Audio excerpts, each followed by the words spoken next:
На 3. мај 1903 година во село Смилево одржан е окружен конгрес на Битолскиот револуционерен округ под председателство на Дамјан Груев. Во состав на главниот востанички штаб на Битолскиот револуционерен округ се Анастас Лозанчев и Борис Сарафов. Донесена е одлука за востание и востанието да биде општо. Конгресот усвоил востанички дисциплински устав, каде било определено дека македонски востаник е секое вооружено лице под револуционерно знаме.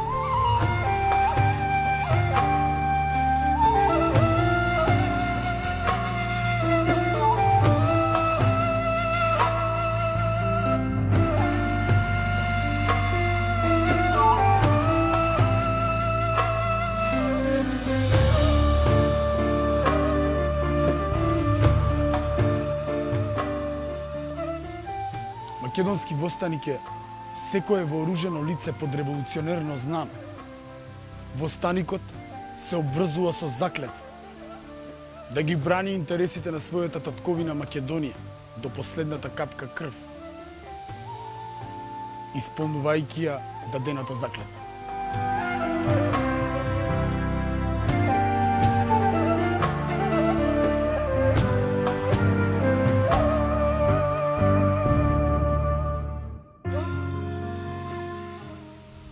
Главниот востанички штаб одредил штабови на востанички региони: Демирхисарски востанички регион, Кумановски востанички регион, Кичевски востанички регион, Прилепски востанички регион, Преспански востанички регион, Охридски востанички регион и Ленински востанички регион. Конгресот го овластил главниот штаб да го определи денот и времето на почетокот на востанието. Востаничките сили во сите реони требало во исто време да ги започнат вооружените дејствија. Конгресот избрал две помошни тела на главниот штаб: Политичко биро за информирање со следниве задачи: Информирање на странските конзули, на други странски лица и на дописници на странски весници во Македонија. Исто така и да се собираат разни информации од доверлив карактер. Главниот штаб го именувал Панче Дорев, млад правник, како представник на односите со дипломатските представници и странските дописници. И одделение од воени инструктори од 6 члена, кое било задолжено за изведување воена обука за војводите на четите и за востаниците до почетокот на востанието.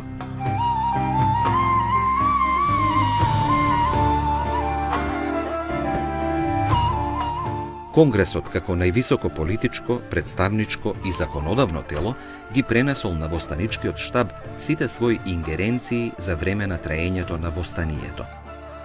Тие ингеренции биле: легитимно да ги застапува интересите на востанатиот македонски народ пред надворешните фактори, дипломатски и други ополномоштени представници на владите на европските големи сили, како и да води преговори со непријателот, со владата на османлиската држава. Главниот востанички штаб бил одговорен единствено пред Конгресот на Битолскиот револуционерен округ. Во штабовите била сконцентрирана целата воена и политичка власт.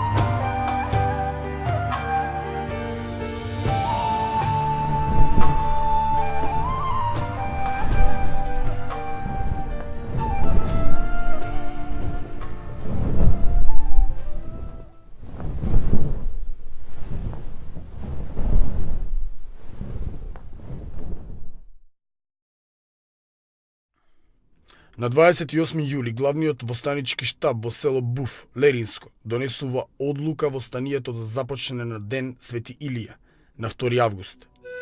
На одлуката пишува: најпосле дојде денот што толку многу го чекавме за да се пресметаме со нашиот вековен непријател.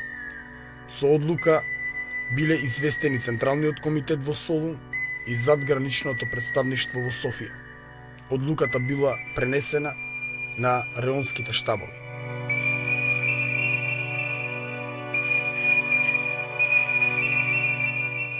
Штабот издал проглас до народот. Го повикал народот од цела Македонија на оружена борба. Под знаме на слободата. Прогласот завршил со повиците: за македонско победоносно ура! Да живее автономна Македонија! До крајот на јули, сите 10 реонски штабови биле подготвени за преземање на оружени дејствија. Војводите, постапувајќи по наредба на главниот штаб, борбените дејства ги започнале на 2 август со напад на гарнизоните на војската и другите воени објекти на османлиската држава. Штабот на Демирхисарскиот востанички реон во состав Иван Делев, Парашкев Цветков и Ѓорѓи Павлов имал на располагање 6 вооружени востанички чети од 158 востаници. На 31. јули добил одлука за кревање на востание.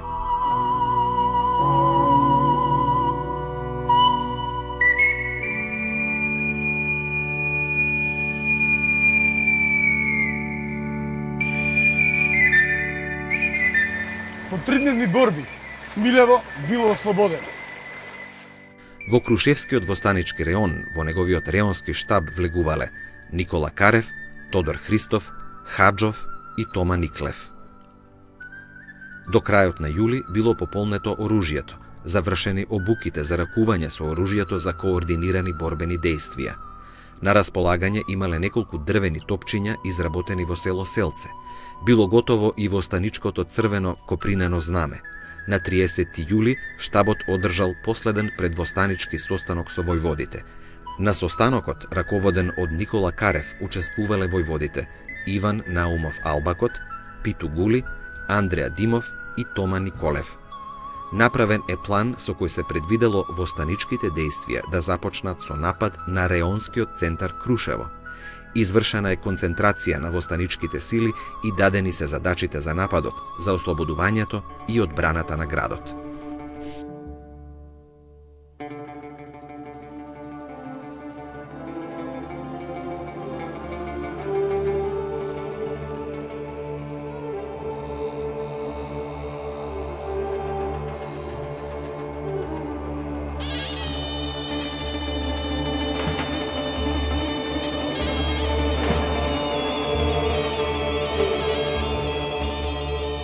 На 2 август штабот го објавил востанието и со свој текст писмено му се обраќа на населението.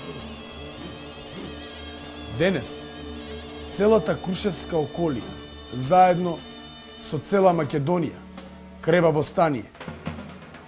Чекаме ноќ, за да дојдеме и да го заземеме Крушево, та заедно со целиот народ да го извикаме победоносното македонско ура. Бог и правото е со нас. Да живее Македонија.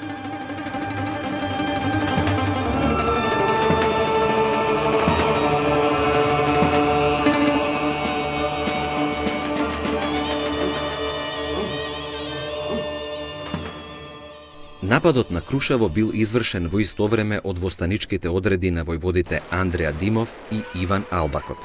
Бргу бил скршен отпорот на полицијата во зградата на уќуматот, зградата била заземена и била запалена архивата со документацијата. Била заземена зградата на поштата. Борбата за заземање на касарната се водела до попладневните часови на 3 август. Крушево било ослободено. Во градот влегол реонскиот востанички штаб, кој бил свечено пречекан од граѓаните. На 3 август штабот објавил прокламација до турскиот народ и до сите муслимани, со која ги известуваат дека оружјето на македонските востаници не е вперено против мирното население, туку против тиранскиот државен режим. Муслиманите ги повикале да се придружат во вооружена борба. За правото, за слобода и човечки живот, за автономна Македонија.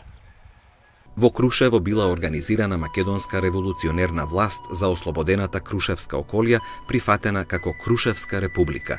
Собранието, составено од 60 делегати, на 3 август одржало прва седница и избрало привремена влада во состав Дину Вангел, председател и раководител на судството, Ѓорѓи Чаче, секретар и раководител на реквизицијата, Теохар Нешков, благајник и раководител на финансии, Христо Ќурчиев, градоначалник и раководител на полицијата, Димитар Секулов, раководител на производството и храната, и Никола Баљу, раководител на санитетот.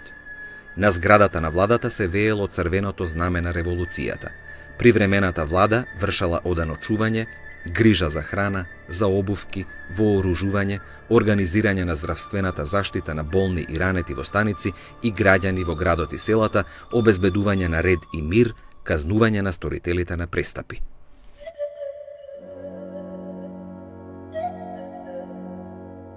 Востанието во Кичевскиот востанички регион започнало од 2 август со напад врз гарнизоните во регионот. На 8 август востаниците во реонот на село Рабетино запреле продор на војска на околу 2500 војници и башибозук од околу 1000 и ги присилиле на отстапување. После тоа, до почетокот на септември, во тој реон и во Порече, војската не навлегувала. На слободната територија била организирана востаничка власт и била извршена подготовка за одбрана. Реонскиот штаб на Прилепскиот востанички регион во состав Петар Ацев, Пере Тошев, Јордан Тренков и Никола Русински имале на располагање неколку востанички чети. Четата на војводата Петар Ацев, Толе Паша, Христо Оклев, Тодор Златков и други, и селска милиција од околу 500 до 600 востаници. Востаничките дејствија почнале на 2 август со диверзантски акции на комуникациите, рушење мостови, прекинување телефонски врски. Се воделе борби кај село Паралово на Селечка планина, потоа кај село Дуње со 7000 војска. Непосредно пред тоа во реонот пристигнал Ѓорче Петров и Лука Иванов со свој чети од 130 борци, со резерви на бомби, муниција и експлозив.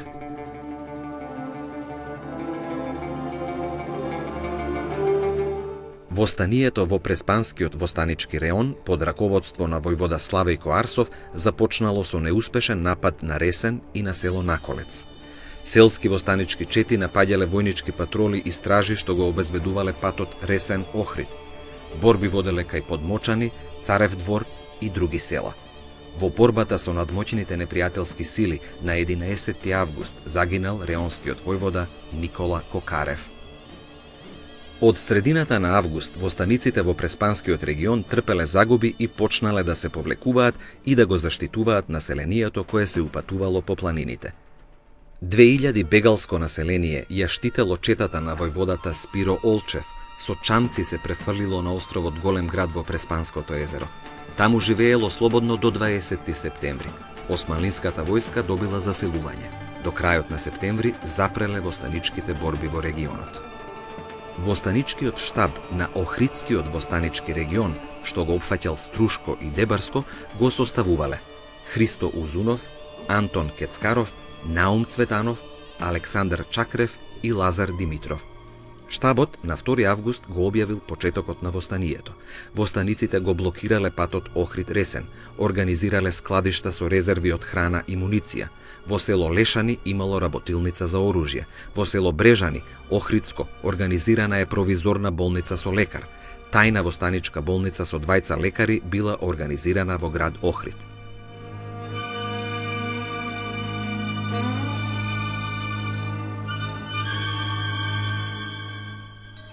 На 30 и на 31 август одред од 117 востаници водел борба со 3000 војска и башибозук кај село Куратица, Охридско.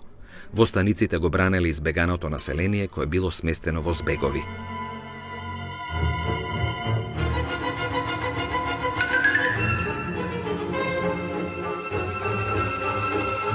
Војската извршила масовен колеш на невооруженото население.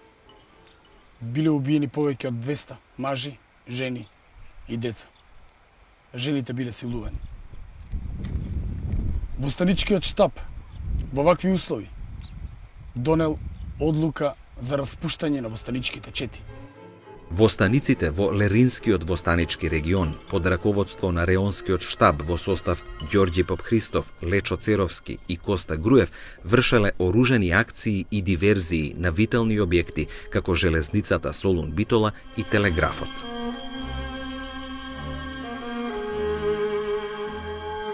На 24 август востанички сили во 2 востанички реона, групирани во неколку одреда, во состав од 600 до 700 востаници, предводени од војводата Васил Чакаларов, Ноќта спроти 25. август започнале напад за ослободување на градот Невеска со околу 6000 жители.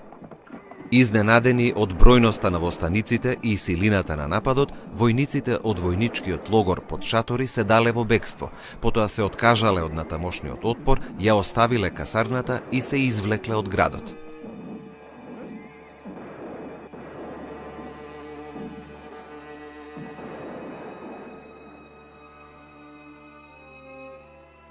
Востаниците заплениле поголемо количество оружје, муниција и опрема. Востаниците ја презеле и управната зграда на градот. Било истакнато востаничко знаме, било организирана привремена македонска револуционерна власт. Реонскиот востанички штаб на Костурскиот востанички реон бил во состав Васил Чакаларов, Пандо Кљашев, Лазар Поптрајков, Михаил Николов и Манол Ризов. Штабот имал подготвен план за почнување на востанието.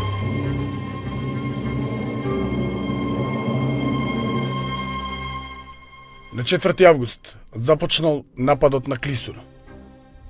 По целодневна борба востаничките одреди од околу 700 востаници без човечки загуби ја присилиле воената единица од гарнизонот од околу 2000 војници да отстапат и да заминат од градот.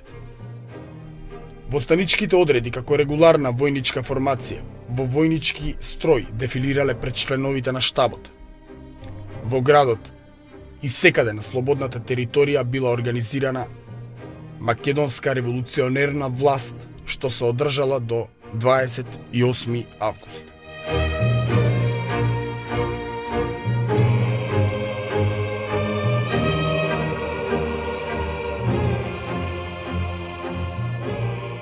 Поуспешните офанзивни дејствија на востаничките сили, владата на османлиската држава, стравувајќи од интервенција на големите европски држави, ги ставила на располагање сите сили за што побрегу да се ликвидира востанието.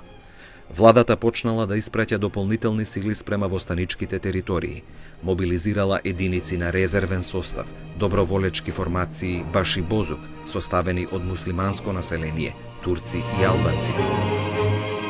Востаниците преминале на партизанско војување.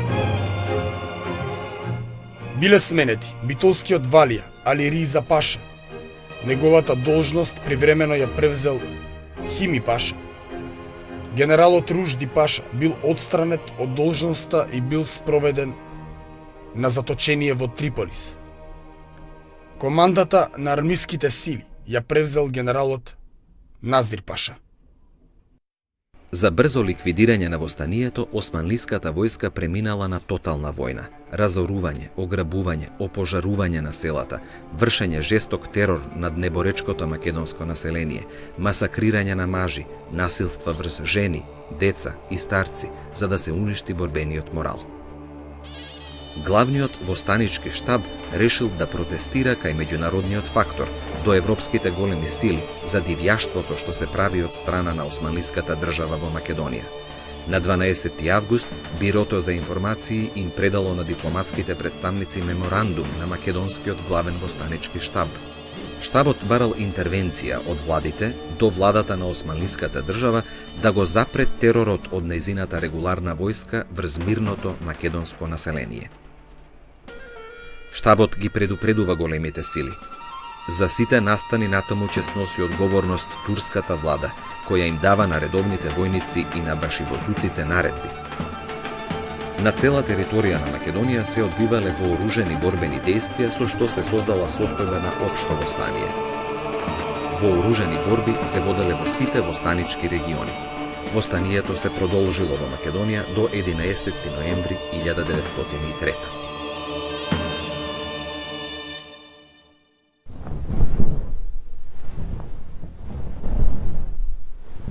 Главниот востанички штаб се самораспушти.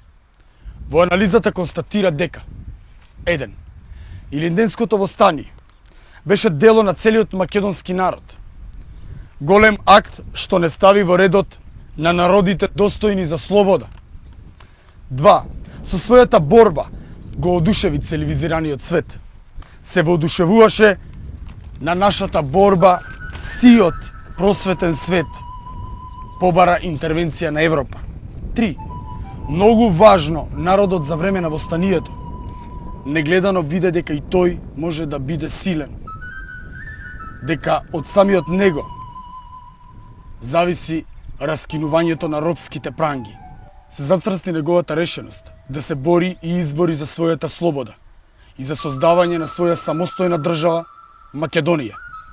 Илинденското востание означи нова историска епоха. Трајно се вгради непоколебливата верба за човекот, татковината и слободата.